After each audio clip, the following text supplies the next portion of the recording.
I am Vin Hawke. I'm an actor. I've been doing it for about 10 years. Used to be a musician, decided to make the change, and I'm still here. My love of sci-fi and the possible escape that I can make and the possibility of shooting aliens. Understanding it, breaking it down, understanding every component, every relationship. You know, we know each other, but I don't know what you're going to ask me. You don't know how I'm going to respond. That's just the nature of human life. I don't know what's going to happen in 20 minutes when I go and speak to someone else. Lines aren't pre-prepared. The problem with script is you are given pre-written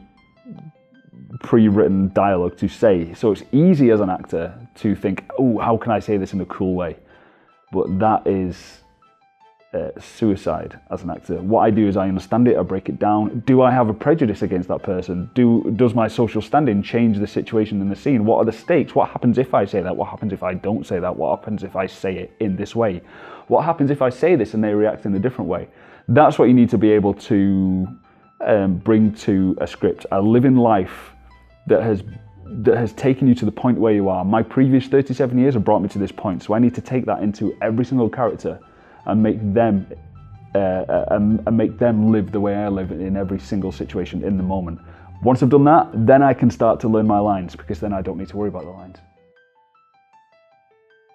My favorite role is a proof of concept that we did about 4 or 5 years ago for a World War II film. You know, there's no dialogue, but there is a massive story arc in this 2-minute short.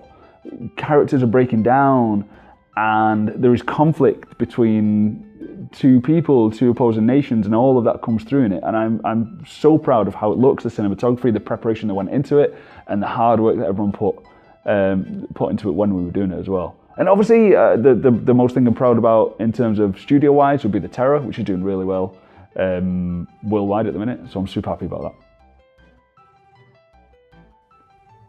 Being a bad guy, for me, is the best part about being an actor, because you can do anything and get away with it. And anything works, really.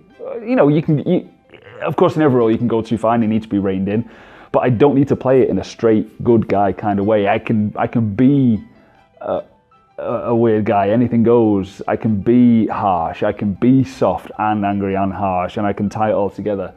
And it's nice to be able to push all those boundaries, social boundaries, personal boundaries.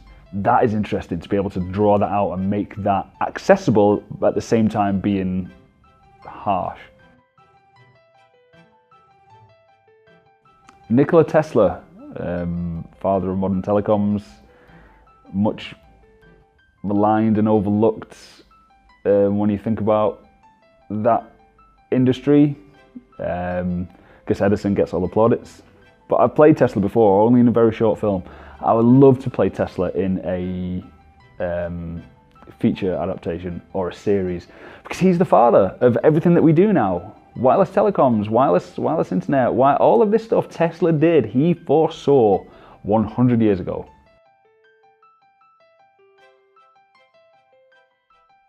Existing.